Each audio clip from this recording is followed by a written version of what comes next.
Hello students, आज हम fourth chapter का लास्ट टॉपिक पढ़ने जा रहे हैं, प्रोजेक्टाइल। तो प्रोजेक्टाइल देखिए, इसके हमारे प्रैक्टिकल लाइफ में बहुत सारे एग्जांपल्स होते हैं। जैसे कोई फुटबॉलर अगर फुटबॉल में किक मारता है, किक्ड करता है उसे, तो फुटबॉल जो पाथ बनाता है तो उस पाथ को हम प्रोजेक्टाइल बोलते हैं। ठीक है, तो कुछ इस तरह से पाथ बनाता है। और ऐसे ही कोई क्रिकेटर है, अगर वो किसी क्रिकेट को बैट से हिट करता है तो क्रिकेट की बॉल भी कुछ इस तरह से जाती है। ठीक है, तो देखिए, when a particle is thrown obliquely near the earth surface, अगर किसी पार्टिकल को ऑब्लिक्यूली का मतलब तिरछा, नियर सरफेस के, अर्थ सरफेस के पास अगर मूव कराया जाता है, अलोंग अ कर्ड पाथ, किसी कर्ड पाथ में मूव करता है, ठीक है, तो हम, और किसके अंडर अ कांस्टेंट एक्सीलेशन, किसी कांस्टेंट एक्सीलेशन के अंडर में जब कोई पार्टिकल एक कर्व पाथ में मूव करता है तो उस मोशन को हम प्रोजेक्टाइल मोशन कहते हैं। जैसे अ football kicked bye footballer, and कोई क्रिकेट की बॉल है, क्रिकेट की बॉल किसी बैट के द्वारा हिट की जा रही है, और किसी बुलेट से, किसी गन से जो बुलेट निकलती है वो भी प्रोजेक्टाइल मोशन होता है। ठीक है, तो इस तरह से देखिए, इसे टू डायमेंशनल मोशन भी कहते हैं। तो इसका आज हम इक्वेशन कैलकुलेट करेंगे, इसका इक्वेशन क्या होता है। ठीक है, तो देखिए, यहाँ से हमने इनिशियल वेलोसिटी u से किसी बॉल के लिए या किसी पार्टिकल को हमने फेंका है, जो थ्रो किया है, जो कितना एंगल बना रहा है, थीटा एंगल बना रहा है, किससे, हॉरिजॉन्टल से। तो u क्या है, u जो है एक आपकी वेलोसिटी है, और वेलोसिटी कितने कंपोनेंट्स होते हैं, 2 कंपोनेंट्स होते हैं। एक कंपोनेंट देखिए एक्स एक्स के अलोंग होगा, जिसे यू कॉस थीटा बोलेंगे। एक कंपोनेंट वाई एक्स के अलोंग होगा, जिसे क्या बोलेंगे, you sine theta.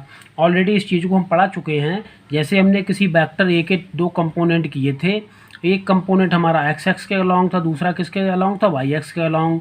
X x के अलोंग जो कंपोनेंट था उसे हमने क्या बोला था, ए कॉस थीटा, और इसे क्या कहा था, ए साइन थीटा। तो उसी तरह से हमने इसके भी कंपोनेंट्स कर लिए हैं, जो रेजोल्यूशन ऑफ वेक्टर हमने आपको पढ़ाया था। तो suppose a body is projected with initial velocity u, किसी बॉडी को इनिशियल वेलोसिटी u से फेंका जाता है, और वो कितना एंगल बना रही है, थीटा एंगल बनाता है। कहाँ से, हॉरिजॉन्टल से, with the horizontal. The velocity u has 2 rectangular components. कितने रेक्टेंगुलर कंपोनेंट्स होते हैं वेलोसिटी u के, 2। तो देखिए, the horizontal component u cos theta, horizontal component एक होता है।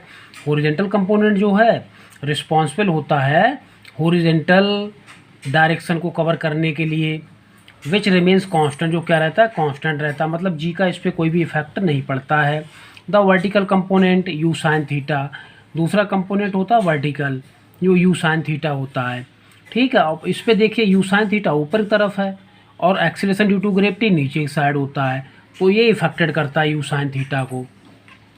और पार्टिकल हमारा आफ्टर टी टाइम कहाँ पहुँच जाता है, पॉइंट ए पर पहुँच जाता है। टी टाइम के बाद पार्टिकल इस पॉइंट पर पहुँच जाता है, जिसके कोऑर्डिनेट हमारे क्या हैं, एक्स और वाई कोऑर्डिनेट हैं। क्लियर।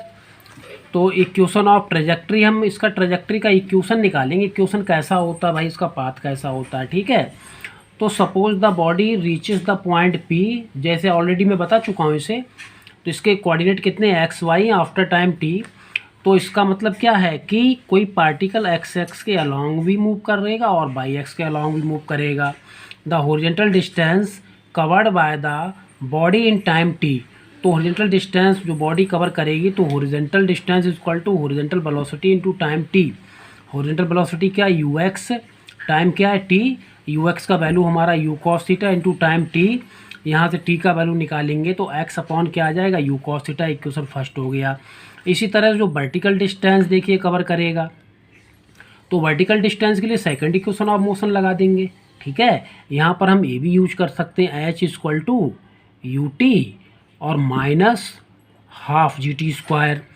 यू की जगह पे देखिए वर्टिकल कंपोनेंट आ जाएगा, आएगा, यू की जगह पे u y, vertical component u sine theta आ जाएगा, और हाइट की जगह पे हम कहाँ जा रहे हैं, वाई एक्सेस पे जा रहे हैं। तो हाइट की जगह पे हम जब वाई एक्सेस जा रहे हैं तो y x distance along by x आ जाएगा। तो इस तरह से आ गया, देखिए ऐसी जगह by in place of you by you sine theta into T minus half g t square from equation first. Equation first हमने क्या किया है कि इसका वैल्यू हमने यहाँ पर पुट कर दिया जहाँ जहाँ टी आ रहा है। तो y equal to u sine theta, t की जगह पर x upon u cos theta minus half g, t की जगह पर x upon u cos theta का होल स्क्वायर, यू से यू चला गया, हमारा क्या आया sine theta upon y equal to x sine theta upon cos theta minus half g, और जो टी स्क्वायर था उसकी जगह पे हमने क्या पुट किया है, x upon u cos theta.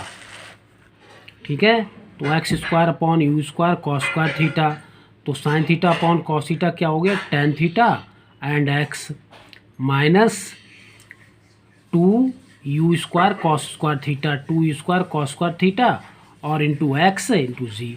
ठीक है, अब देखिए इक्वेशन क्या है, this equation power in this equation one power, this equation one power in Y, ये वाई में कितनी पावर है 1 एंड 2 पावर इन एक्स, और एक्स में कितनी पावर है 2, that is by the trajectory of projectile is a parabola. इसलिए जो ट्रेजेक्ट्री होगा प्रोजेक्टाइल का वो कैसा होगा, पैराबोला होगा। समझ गए ना। तो जो हमारा यही हमें आता है क्वेश्चन लिखने के लिए कि prove that the projectile motion having the